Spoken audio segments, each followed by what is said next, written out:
Graça e paz, queridos irmãos, um ótimo dia, uma ótima sexta-feira, um ótimo fim de semana. Hoje é dia 29 de março de 2024 e o nosso devocional diário está no livro de Tiago, capítulo de número 2. Tiago continua aqui de uma maneira muito prática, transmitindo a sua mensagem àquelas que ele chama de 12 tribos dispersas, e claro, essa mensagem chega ao nosso coração.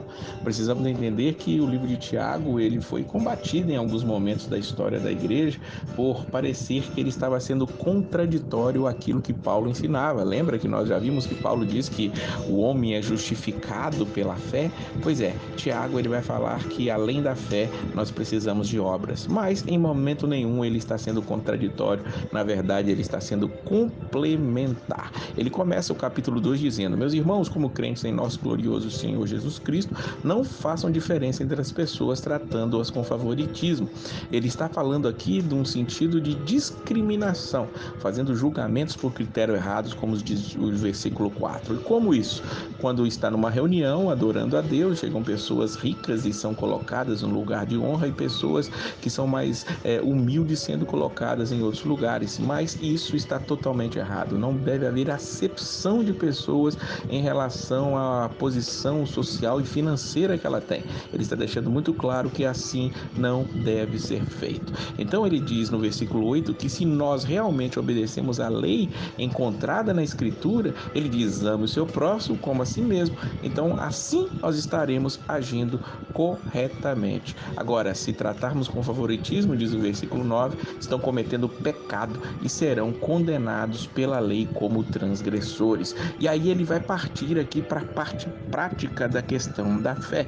Ele diz no versículo 14: de que adianta, meus irmãos, alguém dizer que tem fé se não tem obras? No versículo 16 ele diz que depois de encontrarmos um irmão necessitado, dissermos para ele: vá em paz, aqueça-se, alimente-se até satisfazer-se, sem porém lhe dar nada, de que adianta isso?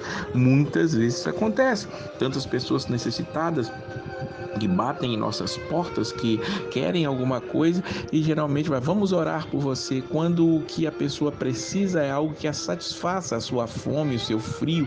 E aí sim nós vamos demonstrar a fé, quando nós vivermos colocando em prática aquilo que nós estamos dizendo. Ou seja, nós dizemos que vamos orar para que a pessoa seja alimentada, seja aquecida, sem providenciar o importante ou o necessário para aquilo, nós estamos sendo hipócritas. É o que Tiago está dizendo para mim aqui e para você. O versículo 17 ele diz: assim também a fé por si só, se não for acompanhada de obras, está morta.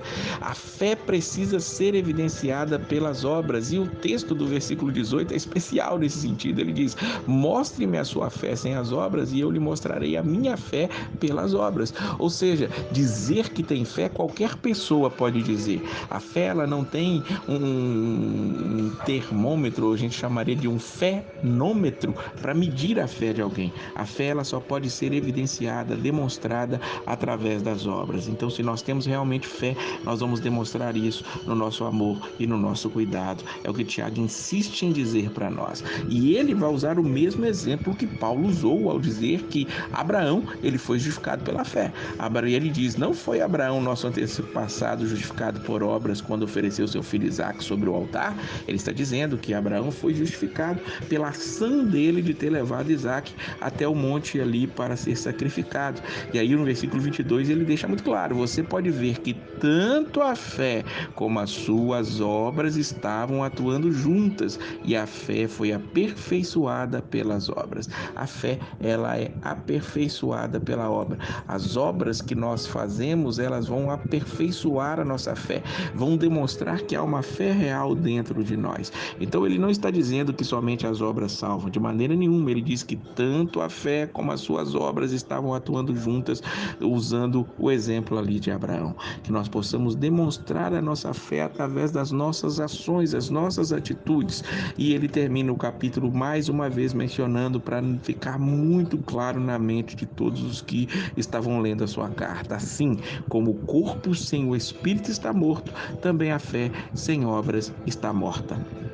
que nós possamos demonstrar a nossa fé através das nossas obras, que a nossa fé seja vívida, real, que nossa fé seja pulsante dentro de nós, mas essa fé, ela nada será se ela não partir para a prática, não partir para o amor, não partir para o cuidado do próximo. Que Deus abençoe a sua vida, lhe conceda um fim de semana especial e a paz